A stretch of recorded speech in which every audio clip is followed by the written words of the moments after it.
Muy buenos días, amados hermanos y hermanas. Está con ustedes otra vez, por voluntad del Señor, el hermano Alexander Castellanos, desde la Iglesia de Cristo en Ciudad Merliot, República de El Salvador. Hoy es día de alabar al Señor en espíritu y en verdad, día último del Señor del mes de marzo. 31 de marzo, 31 de marzo. Gracias a Dios, el día del Señor estamos estudiando el libro de Éxodo y lo estamos estudiando, ya hemos entrado al capítulo 20. La lección que este día vamos a ver es inicio del libro del pacto. Y va a ser la lección número 75. Esa es la lección que vamos a presentar, o sea, como lo he dicho, vamos, por decirlo, a la mitad del libro. Fácilmente habrán unas 150 lecciones con la ayuda de nuestro Dios. Bueno, vamos a pedir la dirección de nuestro Señor a través de la oración. Padre Celestial, una vez más pues estamos agradeciéndote porque tú nos permites el estudio de tu palabra, que sea de mucha edificación, que encontremos una gran ayuda en este libro de Éxodo. Es maravilloso lo que nos legaste a través del Espíritu Santo, a través de Moisés, que escribió todas estas páginas. Que tú seas honrado y que cada hermano y hermana que escuche tenga mucha edificación. En el nombre de nuestro Señor Jesucristo. Amén. Amén. Bueno, como decía, estamos en el inicio del libro del pacto. La segunda entrega de la ley dada por Dios a Moisés en Éxodo capítulo 20, comenzando desde el versículo 23, y esta sección llega hasta el capítulo 23, versículo 33, se lo repito. Capítulo 20, verso 23 hasta el versículo 33 del capítulo 23. Se conoce como el libro del pacto. Dice Éxodo 24, 7. Estoy usando referencias adelantadas para identificar.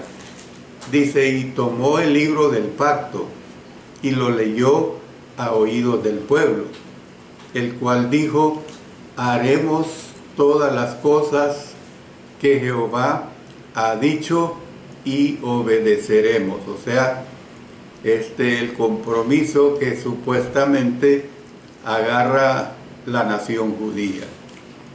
Estas leyes, a veces llamadas el código del pacto, en la literatura académica ampliaron y explicaron los 10 mandamientos. Yo quiero dar una aclaración, al menos una aclaración para la hermandad. Yo sé que al mundo secular a ellos no les interesa esto. Esta semana, por ser una semana religiosa, nosotros como cristianos no celebramos, no hay tales de Semana Santa. Hace poco yo escribí a un hermano yo le decía: todos los días son santos, todas las semanas son santos, todos los meses son santos, todos los años son santos. No existe una Semana Santa, porque si nos ponemos en esa posición, entonces quiere decir que los demás o las demás semanas del año vamos a ser perversos, ¿verdad? Y eso no va de acuerdo a la voluntad de nuestro Dios, sino nosotros tratamos de llevar una vida santidad, permanentemente. Bueno, entonces estoy diciendo que estas leyes, a veces llamadas el Código del Pacto, en la literatura académica ampliaron y explicaron los 10 mandamientos. Y esto es lo que nos vamos a dar cuenta cuando estemos estudiando pues ya en materia esta situación. En primer lugar, vamos a ver el dador de estas leyes. Y esto lo tenemos en el versículo 22 de Génesis 20. Dice: y Jehová dijo a Moisés: así dirás a los hijos de Israel: vosotros habéis visto que he hablado desde el cielo con vosotros. Miren qué introducción más hermosa que se ve aquí. Es decir, la introducción de esta sección hace hincapié en las fuentes de las leyes, a saber, o sea, Jehová, o sea, Yahvé. Israel no debía tener ninguna duda en cuanto al origen de estas leyes. ¿Por qué? ¿Por qué no debía tener ninguna duda en cuanto al origen de estas leyes? Puesto que habían visto que Dios había hablado con ellos desde el cielo.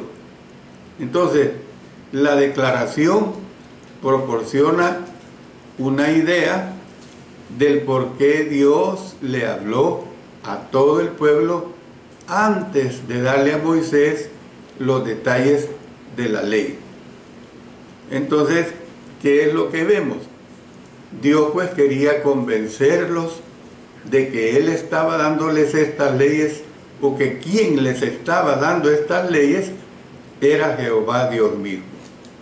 Ni siquiera tenían que entender que las leyes procedían de la mente de Moisés. Claro, Moisés fue el instrumento. Yo no estoy desvalorizando la obra que hizo Moisés, pero la procedencia era una procedencia totalmente divina. Aunque es difícil identificar un esquema general de organización para el libro del pacto, las leyes individuales aparecen en grupos. Cada grupo se ocupa de situaciones similares y parecen tener un interés general. Por eso es que lo primero que debemos de dejar bien establecido es que el dador de estas leyes es nada menos que Jehová, es nada menos que Dios. Esto que quede bien claro, hermanos, porque si en nosotros no queda eso claro, hay duda de lo que uno quiere preconcebir o quiere interpretar. Tenemos que tener bien definida esa procedencia. Bueno, veamos otro aspecto. El otro aspecto es acerca de las leyes relacionadas con la adoración a Dios. Y esto lo tenemos en los versículos 23 al 26. Leyes relacionadas con la adoración a Dios. Miren lo que dice el versículo 23, perdón.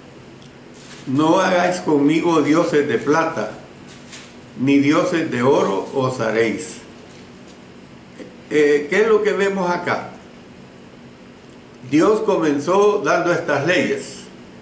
Viene adelantándonos un poquito a Éxodo 21, versículo 1, dice: estas son las leyes que les propondrás.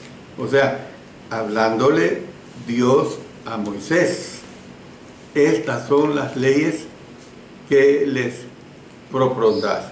Una aclaración que quiero dar también es lo siguiente. Esta semana decidimos ver esa película de Moisés, los 10 mandamientos, algo así se llama. Realmente solo vimos 2 capítulos, hermano, es una serie. Y hemos desistido de dejarla de ver. ¿Por qué? porque habla muchas mentiras, hermano. Hay demasiadas mentiras presenta los productores de películas. Claro, a ellos lo que les interesa es el aspecto monetario y ellos no tienen la delicadeza de ceñirse a lo que la Sagrada Escritura presenta. Nosotros, hermanos, debemos de limitarnos a lo que tenemos revelado por el Espíritu Santo y no dar rienda suelta a la imaginación. Eso es pecado, hermano. Realmente para mi esposa y yo fue muy chocante esos inventos que presentan estos, llámese documentales o lo que sea. Y lo peor, que usan hombres con una profesión religiosa, con doctorados en hebreo, con doctorados en esto y lo otro, y la gente que no estudia la Biblia le cree a estas gentes. Yo por eso animo, hermanos y hermanas, a que difundamos estos mensajes. No es mi deseo de que usted y ustedes como interlocutores escuchen, sino que difundamos estos mensajes. Eso es lo importante.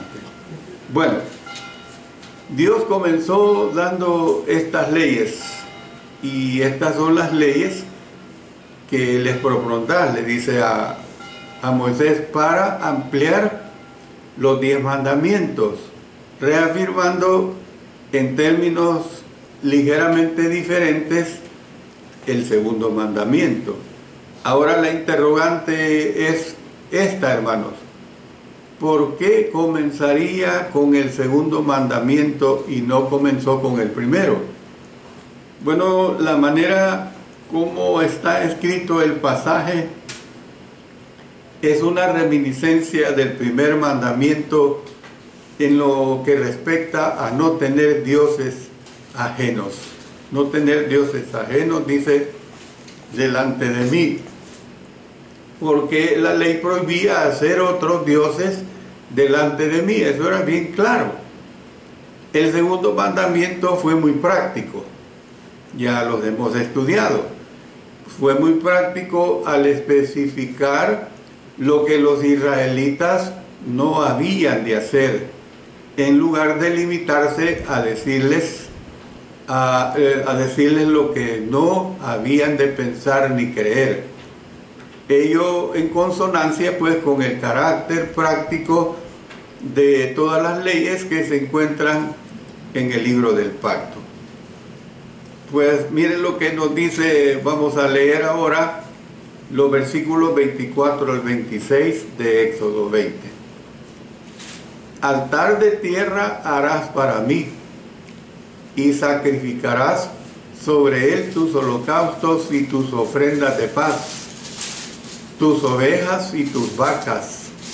En todo lugar donde yo hiciere que esté la memoria de mi nombre, vendré a ti y te bendeciré.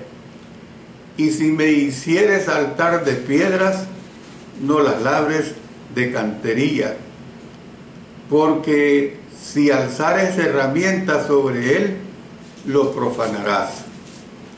No subirás por gradas a mi altar, para que tu desnudez no se descubra junto a él. Bueno, después de especificar lo que los israelitas no habían de hacer, Dios explicó lo que habían de hacer. Y mire, yo no sé si usted cuando esté estudiando es acucioso o acuciosa. Yo le pongo cuidado a muchos aspectos que a simple vista parecen simples, es decir, muy sencillos. Dios dice que un altar de tierra donde ellos pudieran sacrificar tanto holocaustos como ofrendas de paz. Bueno, ¿quién está pidiendo eso, hermanos? Es Dios. ¿Ustedes no creen que Dios bien pudo decirles y facilitarles? Mira, en aquel espacio, escarba, ahí encontrarás una enorme cantidad de diamantes, encontrarás maquetas de oro ya procesadas, encontrarás plata, encontrarás todos los metales preciosos, y eso lo vas a usar para que me hagas un altar. Eso lo vas a usar para que me adores, y al fin y al cabo yo soy Dios y yo tengo el poder sobre todo eso para que me adores. Pero no, miren lo que dice el Señor acá: un altar de tierra. Qué sencillez de nuestro Señor, nada de lujo. Hazme un altar de tierra, y le dice donde pudieran sacrificar tanto holocaustos como ofrendas de paz. Miren lo que dice este verso 24, destaca 4 cosas: altar de tierra, sacrificarás holocaustos y ofrendas de paz, tus ovejas y tus vacas en todo lugar donde yo hiciere que esté la memoria de mi nombre, vendré a ti y te bendeciré. Entonces, como las reglamentaciones para los holocaustos y para las ofrendas de paz vinieron después, y esto, si el Señor nos lo permite, que sería el siguiente estudio, lo veremos en el libro de Levítico. Ahí vamos a ver bien definidamente sobre estos holocaustos y sobre estas ofrendas de paz. Entonces puede que este pasaje se refiera a los sacrificios que ya estaban siendo ofrecidos, pero que no habían sido aún regulados. Acuérdense que se está en un proceso, y cuando se está en el proceso, precisamente se están dando las directrices, se está componiendo pues todo. Entonces los lugares para hacer estos sacrificios eran escogidos por Dios. Ellos no podían escoger lo que se les antojara, sino que los lugares para hacer estos sacrificios eran escogidos por Dios. En esos lugares haría que esté la memoria de su nombre. Por eso Él dice, vendré, le dice al pueblo, y le dice también, y los bendeciré allí. ¿Ve? Yo los voy a bendecir allí. Entonces, ¿qué es lo que vemos? Que las leyes relativas al altar de este pasaje no tienen relación obvia con las instrucciones posteriores que tienen que ver con el altar de los holocaustos.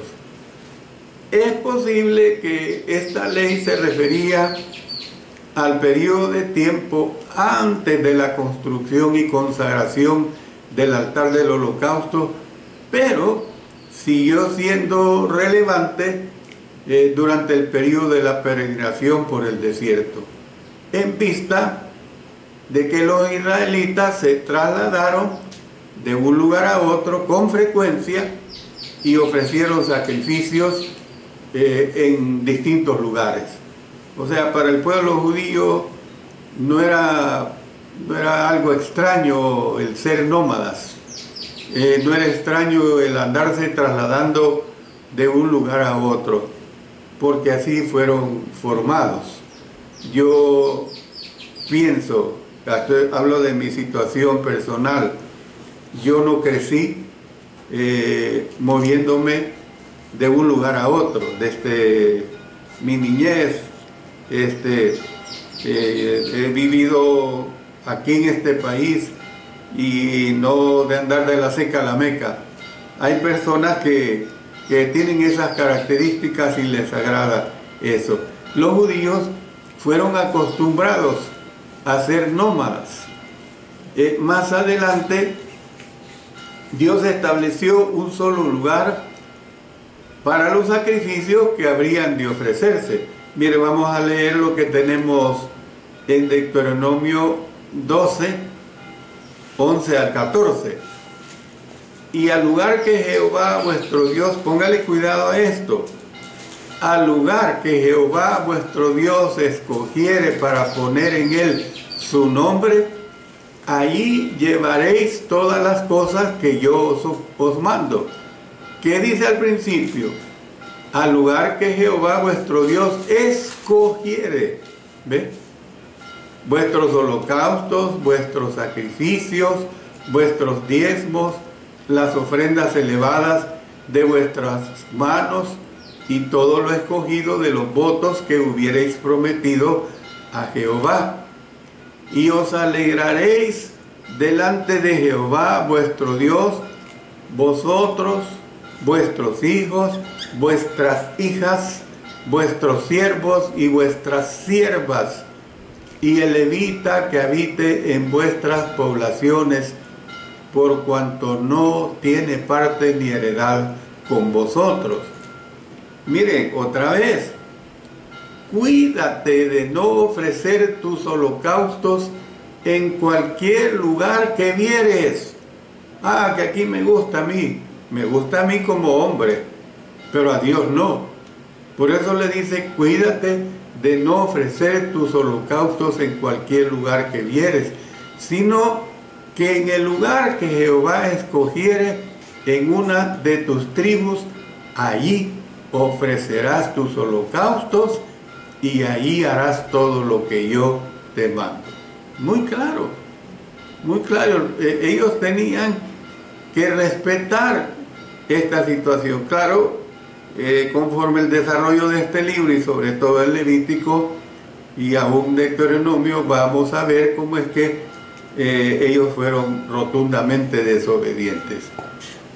La ley no solamente requirió de altares de tierra, puesto que añadió regulaciones con respecto a un altar de piedra. Fíjese bien, otra vez, un altar de piedras, imagínese, ¿y dónde no hay piedras? ¿Ve? ¿Qué cuestan las piedras? Casi nada. Se puede decir, hay lugares que usted las puede tomar, por decirlo así, un tanto libremente, y si la va a comprar, pues es algo risible lo que va a pagar. Pero le dice que la ley no solamente requirió de altares de tierra, puesto que añadió también regulaciones con respecto a un altar de piedras. O sea, se había de construir un altar con piedras naturales, no con piedras labradas por hombres. Además, los israelitas no habían de hacer altares con gradas. Miren, esta es la tercera regulación. Ello con el propósito, pues, de evitar que se viera su desnudez por debajo de las prendas al ir subiendo las escaleras. Ambos requisitos indican, pues, que los altares confeccionados en el desierto eran estructuras pequeñas y simples. Eso es lo que nosotros tenemos que entender. Esos altares que se hacían, que se confeccionaban para adorar a Dios, eran estructuras muy pequeñas y simples. En vez de los elaborados altares de otras naciones, y el magnífico altar posteriormente se situó frente al templo de Salomón, pero esto vino posteriormente. Otra posibilidad es que los altares de los que se habla aquí en Éxodo 20, versos 24, 24 hasta el 26, eran de un tipo diferente. Se hizo distinción, pues, entre altares al aire libre y altares que fueron vinculados al tabernáculo, diciendo, pues, que los altares al aire libre podían construirse en cualquier lugar y que fueron utilizados para una variedad de propósitos. Estos altares se utilizaron incluso después de que el tabernáculo fue terminado. Si tales altares fueron utilizados para una finalidad distinta a la del altar de los holocaustos, entonces no estaban quebrantando la ley de Moisés. Si esta interpretación es correcta, entonces las instrucciones que tenemos aquí en Éxodo 20 podrían haber tenido la intención pues de regular la forma en que habían de construirse esos altares al aire libre. Yo quiero decir en conclusión de esta primera parte, hermanos, es que si hay un tema en estas instrucciones es: no pondrás énfasis en las estructuras externas de su adoración. Se lo repito, no pongan énfasis en las estructuras externas de su adoración. Los israelitas necesitaban ellos recordar que únicamente estaban de paso por el desierto en su camino a la tierra prometida. Entonces no habían de demorarse construyendo altares innecesarios y elaborados, porque miren, ¿qué es lo que hubiera pasado si hubieran hecho altares ostentosos, altares lujosos, altares? ¿Qué es lo que hubiera sucedido? Que ellas no se hubieran querido mover de ahí, porque se hubieran sentido de que ahí estaba el altar que fue dedicado a Dios y aquí debo de permanecer. Usted sabe, por ejemplo, la religión musulmana, que al menos una vez en la vida tienen que ir a la Meca, ¿ves? Porque lo creen un lugar demasiado sagrado. Entonces, por eso es que ellos no habían de demorarse construyendo estos altares innecesarios y elaborados.